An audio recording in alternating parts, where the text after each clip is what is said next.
BJP Congress ನಡುವೆ ಮುಂದುವರಿತಾ ಇದೆ ಪೋಸ್ಟರ್ ವಾರ್. ಬಿಜೆಪಿ ಬಳಿಕ ಇದೀಗ ಕಾಂಗ್ರೆಸ್ನಿಂದ ಪೋಸ್ಟರ್ ಅಭಿಯಾನ ಆರಂಭ ಆಗೋಗಿದೆ. ಬಿಜೆಪಿ ನಾಯಕರ ಜೊತೆ ವಸೀಂ ವಿಜಯ್ ಇರುವ ಪೋಸ್ಟರ್ ಇದು. ಬಿಜೆಪಿ ಹಾಗೂ ಕಾಂಗ್ರೆಸ್ ನಡುವೆ ಮುಂದುವರೆದಿದೆ ಪೋಸ್ಟರ್ ವಾರ್. ಬಿಜೆಪಿ ಬಳಿಕ ಇದೀಗ ಕಾಂಗ್ರೆಸ್ನಿಂದ ಪೋಸ್ಟರ್ ಅಭಿಯಾನ ಆರಂಭ ಆಗಿದೆ.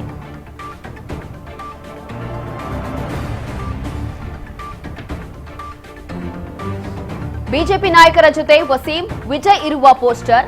ವಸೀಂ ವಿಜಯ್ ನಿವಾಸಿಗಳಿಂದ ಹಣ ಪೀಕಿದ್ದಾರೆ ಅಂತ ಹೇಳಿ ಆರೋಪ.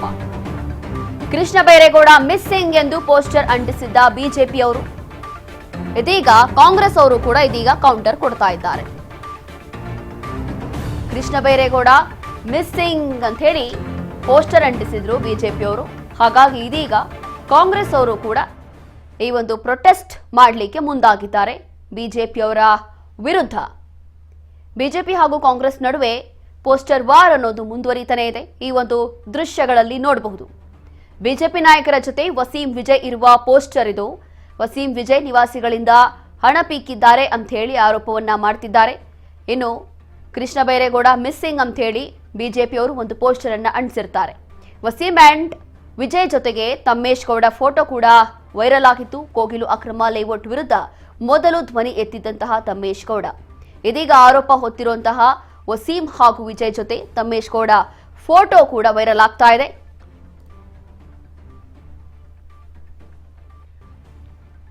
ಹಣ ಪಡೆದು ಅಕ್ರಮವಾಗಿ ಮನೆ ನಿರ್ಮಿಸಿಕೊಳ್ಳುವ ಆರೋಪ ಇದೀಗ ಹೊತ್ತಿರೋ ವಸೀಂ ಹಾಗೂ ವಿಜಯ್. ವಸೀಂ ಹಾಗೂ ವಿಜಯ್ ಜೊತೆಗಿನ ಫೋಟೋ ವೈರಲ್ ಆಗ್ತಾ ಇದೆ. ಇದೀಗ ತಮ್ಮೇಶ್ ಗೌಡ ರಿಯಾಕ್ಟ್ ಮಾಡಿದ್ದಾರೆ. ಒತ್ತುವರಿ ತೆರವಿಗೆ ಆಗ್ರಹಿಸಿ ಸ್ಥಳಕ್ಕೆ ತೆರಳಿದ್ದಾಗ ಫೋಟೋಗಳು ಬಹುಶಃ ತೆಗೆದಿರಬಹುದು. ಸೆಪ್ಟೆಂಬರ್ 4ರಂದು ಕೋಗಿಲು ಅಕ್ರಮ ಲೇಔಟ್ಗೆ ಭೇಟಿ ಕೊಟ್ಟಿದೆ. ಅಕ್ರಮ ಲೇಔಟ್ ಅಲ್ಲ ಅದು ಅಂತ ಹೇಳಿ ದಾಖಲೆ ಇದೆ ಅಂತ ವಸೀಂ ಹಾಗೂ ವಿಜಯ್ ಹೇಳಿದರು. ಸ್ಥಳದಲ್ಲಿ ನನ್ನ ಜೊತೆ ವಾಗ್ವಾದಕ್ಕೆ ಇಳಿದಿದ್ರು. ಸ್ಥಳಕ್ಕೆ ಭೇಟಿ ನೀಡಿದ್ದ ವೇಳೆ ಫೋಟೋ ಬಳಸಿ ಇದನ್ನ ವೈರಲ್ ಮಾಡಿದ್ದಾರೆ ಅಂತ ಹೇಳಿ ಇದೀಗ ತಮ್ಮೇಶ್ ಗೌಡ ಆರೋಪ ಮಾಡ್ತಿದ್ದಾರೆ. ಫೋಟೋ ವೈರಲ್ ಬೆನ್ನಲ್ಲೇ ಇದೀಗ ಸಾಮಾಜಿಕ ಜಾಲತಾಣದಲ್ಲಿ ಪೋಸ್ಟ್ ಮಾಡಿ ಸ್ಪಷ್ಟನೆ ನೀಡಿದ್ದಾರೆ ತಮ್ಮೇಶ್ ಗೌಡ.